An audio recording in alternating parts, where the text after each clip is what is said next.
Datuk Seri boleh komen mengenai apa cadangan corporate activity yang Datuk Seri cakap dalam speech tadi. Corporate Activity Pledge. Corporate Activity Pledge setakat ini hampir 70 syarikat telah menandatangani Corporate Activity Pledge ini, iaitu aku janji syarikat-syarikat mengenai akan bersama-sama dengan usaha kerajaan meningkatkan integriti korporat dan usaha-usaha menyokong usaha-usaha memeras rasuah.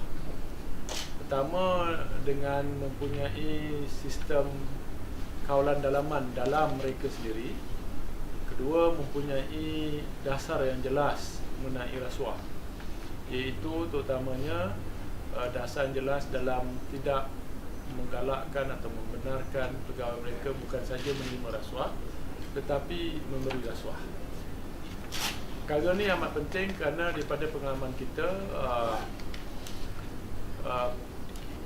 ketiadaan dasar yang jelas oleh syarikat kadang-kadang dia boleh disalah tafsir oleh pegawai, di mana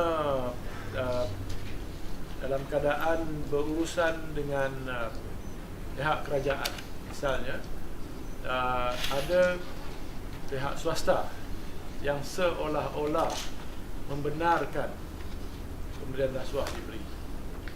Jadi dengan ketiadaan dasar yang jelas ini, ianya menyusahkan pegawai ataupun pegawai boleh salah tafsir. Jadi dengan ada Corporate Integrity Pledge ini, kita menggalakkan dan meminta pihak swasta untuk mempunyai dasar bertulis yang jelas mengenai dasar organisasi tidak memberi rasuah. Ada 8 perkara dalam Corporate Integrity Pledge ini. Jadi syarikat-syarikat besar seperti Maybank, Telekom, Sendabi dah pun menandatangani CIP.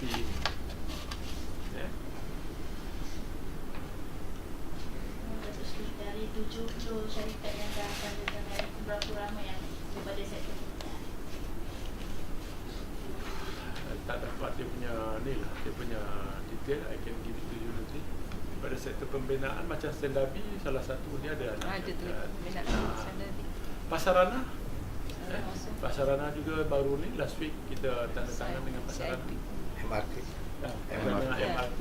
Ada Malah MRT Co telah pergi setapak lebih jauh daripada bukan saja ada CIP tetapi ada Integrity Pact.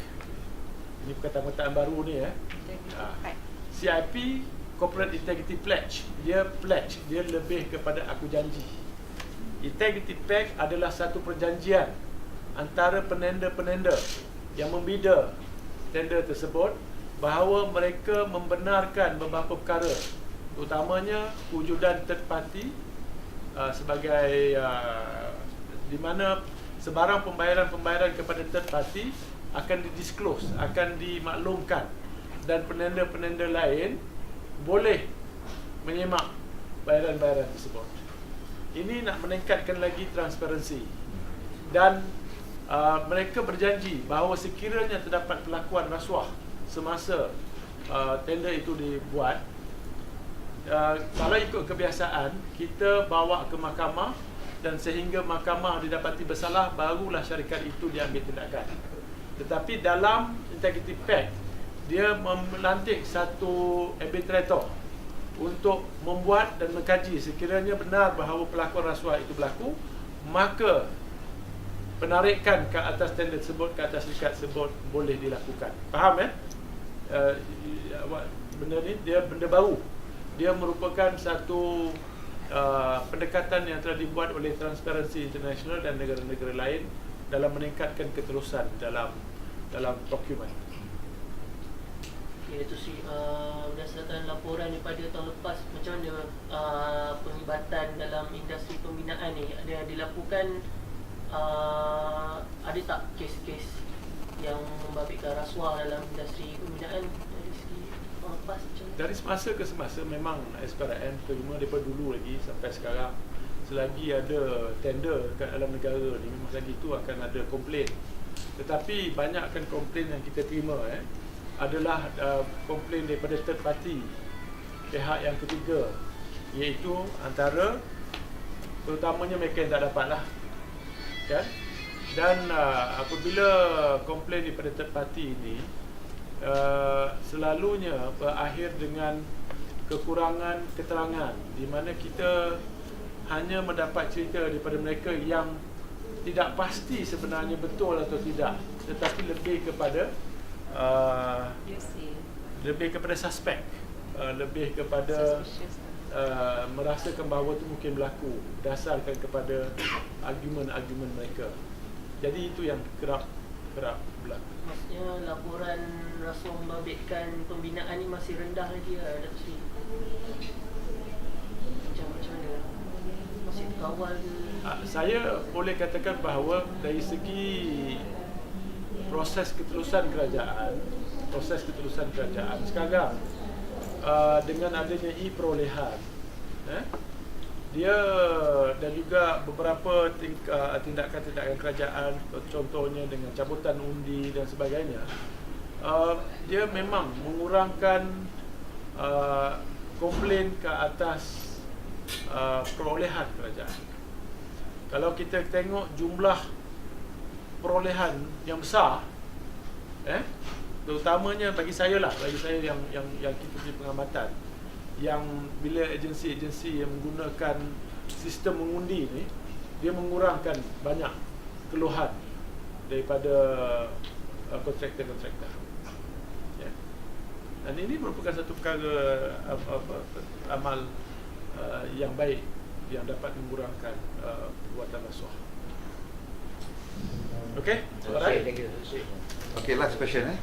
Tadi Datuk Seri ada mention dengan SBI ada berbincang dengan Jabatan Keuangan Negara tentang ini corporate liability, tanggungjawab syarikat dalam.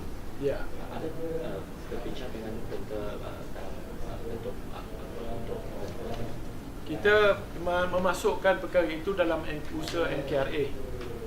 It's part of the new initiative in the NKRA, dan apabila kita masukkan dia dalam inisiatif NKRA, salah satu proses kita akan berbincang dengan Jabatan Keuangan Negara dan juga mungkin dengan Treasury, pihak-pihak yang berkaitan. Kerana bila ada corporate liability ni, dia ada elemen of enforcement ke atas syarikat-syarikat tersebut. Selalunya syarikat apabila terlibat, pegawainya terlibat dalam rasuah, syarikat tidak diambil tindakan walaupun duit itu daripada duit syarikat. Dengan adanya corporate liability, sekiranya kita dapat proof bahawa ianya dikeluarkan dengan pengetahuan syarikat, maka syarikat boleh disamad. Dan ini akan membuatkan syarikat merasa berhati-hati untuk mengeluarkan sebahagian wang yang boleh bagi tujuan untuk membayar rasuah. when can it enforce? When can it? We have to discuss and get the law approved in the parliament and so on lah. It takes some time. But this is one of the government initiatives. Okay? Okay, thank you. Thank you very much.